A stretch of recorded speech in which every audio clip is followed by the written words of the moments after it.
साथियों, नमो बुद्धाय, जय भीम, जय भारत, जय संविधान। तो मैं आपको यही कहना चाह रहा था, अभी नेट चला गया था इसलिए सेकंड इसमें लाइव आया हूँ कि कास्ट छुपाने से नहीं काम चलेगा, हमें परिवर्तन करना पड़ेगा। एनालिसिस ऑफ कास्ट होना पड़ेगा। इसके लिए धम्म को समझना होगा और बाबा साहब ने हमें मार्ग दिया ऑलरेडी। अब उस घर में हमें नहीं रहना है कि जो घर हमें गुलामगिरी पैदा करवाता है। उस घर को महल नहीं बनाना है कि जिस घर के अंदर में जाति व्यवस्था है, वर्ण व्यवस्था है। हमें वो धम्म की बिल्डिंग तैयार करनी है इस देश के अंदर में, विश्व के अंदर में, जहाँ जाति भेद नहीं है, वर्ण भेद नहीं है, छुआछूत नहीं है, मानवतावाद है। ऐसा हमें सिस्टम क्रिएट करना है, ऐसा हमें सिस्टम क्रिएट करना है। उस सिस्टम के अंदर हमें जाना है।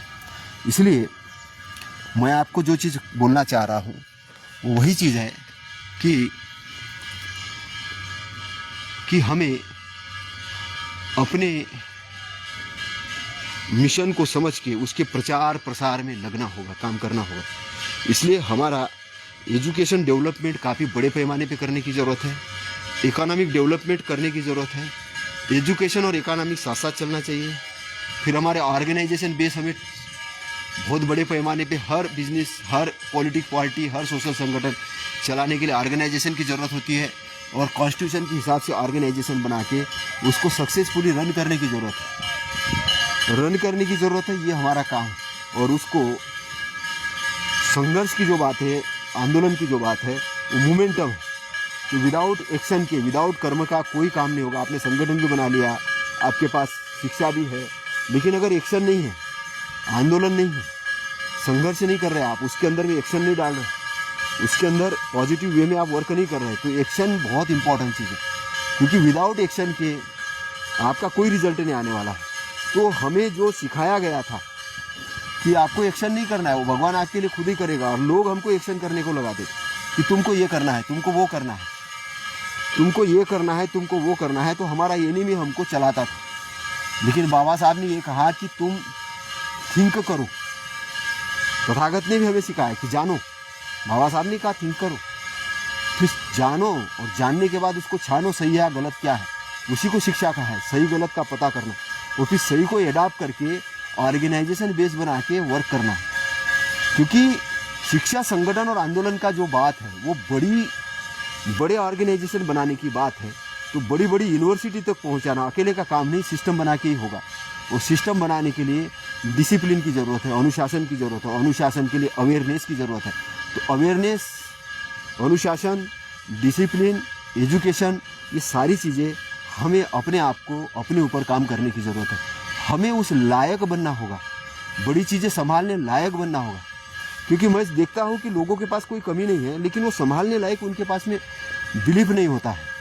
उनको थोड़ी सी चीज़ें दे दी जाए तो एकदम से वो हो जाता है। हमें अपने अंदर में जाके देखिए कि अचानक 10 करोड़ रुपए आपके अकाउंट में डाल दिए जाए आज के आज ही, तो आपने कभी सोचा नहीं होगा कि 10 करोड़ आ भी सकते, आ गए।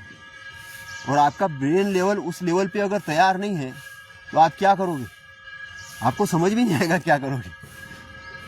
मैं तो ये कहता हूँ कि 10 करोड़ की अगर गिड्डिया एक उस व्यक्ति के सामने रखा जाए कि जिसने 1 लाख रुपए भी नहीं देखे हो,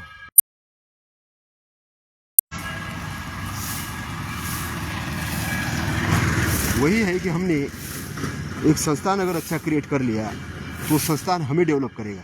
तो बाबा साहब का पीपल एजुकेशन सोसाइटी गठित करने का यही माध्यम था कि मेरे जाने के बाद शिक्षा अनवरत चलती रहना चाहिए। ज्योतिबा फुले, सावित्रीबाई फुले का भी एजुकेशन पे काम था, गाडगे बाबा का एजुकेशन पे काम था, तथागत का एजुकेशन पे काम था, सम्राट अशोक ने भी यूनिवर्सिटीज़ बनाई, एजुकेशन का सिस्टम बनाया। और government of India, government of MP education पे प्रेजेंट में कितना काम कर रही है, कितना नहीं कर रही है, उसका एनालिसिस आपको करना है। और अनिवार्य शिक्षा होनी चाहिए, मिलना चाहिए, लेकिन एजुकेशन को इतना महंगा कर रहे हैं कि सामान्य आदमी पढ़े ही नहीं। तो अधिकतर सरकारों की ये कोशिश होनी चाहिए थी कि शिक्षा फ्री ऑफ कास्ट मिले, क्योंकि देश के जनता को जितना भोजन और पानी और हवा की ज़रूरत है उतनी एजुकेशन की ज़रूरत है। तो एजुकेशन को एक बेसिक बनाने की ज़रूरत है। और आजकल हमारे एनिमी ने, हमारे विरोधी ने एक प्रचार प्रसार करना शुरू किया, नौकरी तो लग नहीं रही, क्या करोगे एजुकेशन कर। एजुकेशन का मतलब केवल नौकरी करना नहीं है। एजुकेशन का मतलब है कि आपकी विद्वत्ता डेवलप करना, कि आप नौकरी दे सको लोगों को। नौकरी करना ही थोड़ी होता है, नौकरी दे सको, आप कारपोरेशन बना सको, आप बहुत बड़े व्यक्ति बन सको, ये है एजुकेशन का मतलब। कोई बोले कि भाई एजुकेशन का मतलब है कि नौकरी नहीं मिलती है, नहीं मिलेगी नौकरी, हमें नहीं पता नौकरी नहीं, लेकिन नौकरी हम प्रोड्यूस तो कर सकते हैं, बना तो सकते हैं। इतना ज्ञान तो हमें आ जाएगा एजुकेशन से। तो एजुकेशन, इतना ज्ञान तो आ जाएगा कि विद्वान आदमी कौन है उसको हम अपने साथ रख तो सकते हैं, नौकरी तो दे सकते हैं, अपने फैक्ट्रियाँ और अपनी कारपोरेशंस और अपना सिस्टम तो क्रिएट कर सकते हैं, हम बहुत कुछ कर सकते हैं। तो इसलिए एजुकेशन फर्स्ट नीड है, हर बच्चे को मिलना ज़रूरी है, चाहे झुग्गी वाला बच्चा हो, गरीब का बच्चा हो, किसी भी समाज का हो, कोई भी हो, उसकी फर्स्ट नीड है एजुकेशन।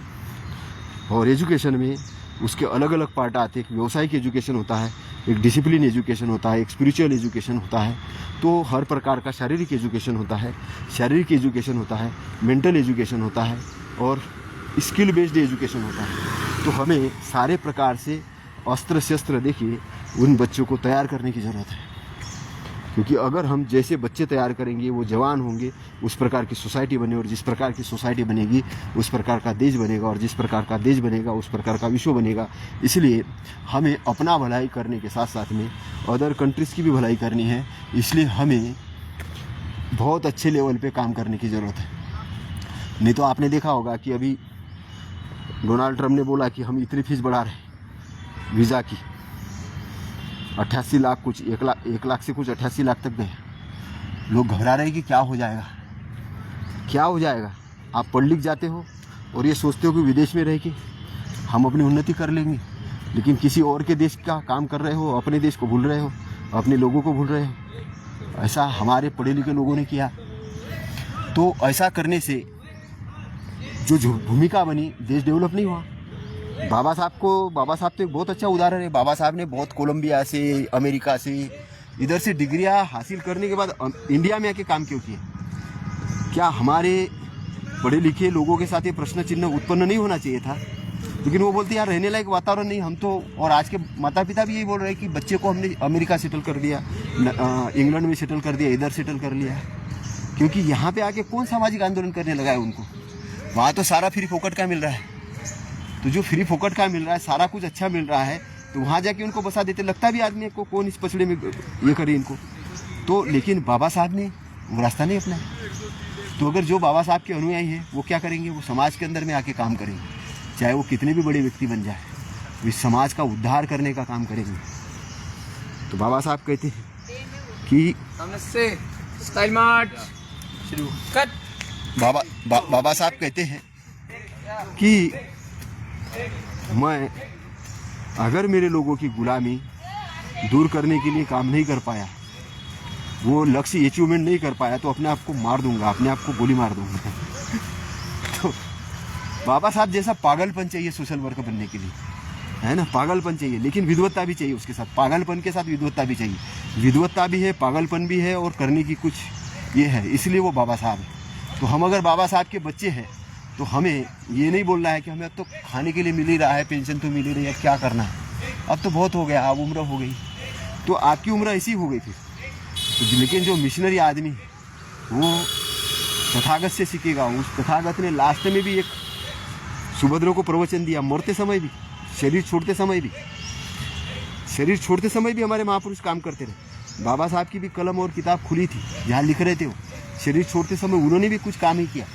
ज्योतिबा फुले ने काम किया, वो लास्ट तक काम करते रहे। इसलिए कर्म का कोई अल्टरनेट नहीं है। बस ये है कि कर्म अलग अलग स्टेज पे अलग अलग करने हैं। अगर आप विद्वान हो गए तो आप मार्गदर्शन करने का काम करो, एजुकेशन करने का काम करो। आप कोई कारीगर हो तो कारीगर का काम करो। जो भी काम करना है आप करो, काम बंद मत करो। काम बंद करोगे तो क्या हो जाएगा, क्योंकि ये कर्म की धरती है। कर्म ही आपको आगे ले जाएगा और कर्म ही आपको डुबा देगा। अगर कर्म नहीं करोगे ऑटोमेटिकली आपका शरीर आलस में चला जाएगा, और आलस में शरीर जाने के बाद क्या होगा, गंदला हो जाएगा, उसके विचार गंदे हो जाएंगे। इसलिए जो लोग कुछ करते नहीं हैं वो सबसे ज़्यादा लोगों पे उंगली उठाते हैं कि तुमने क्या किया, उसने क्या किया। वो सबसे world wide research centre open हो जाता है उनके दिमाग में। वो सारे बड़े बड़े नेताओं के बारे में वो जानते हैं, करते कुछ नहीं। उनको बोलो कुछ करने के लिए, उनको बोलो कि भाई कुछ करो, लेकिन वो वहाँ करने के लिए तैयार नहीं रहते। इसलिए साथियों, हमें कर्म की तरफ जाना है।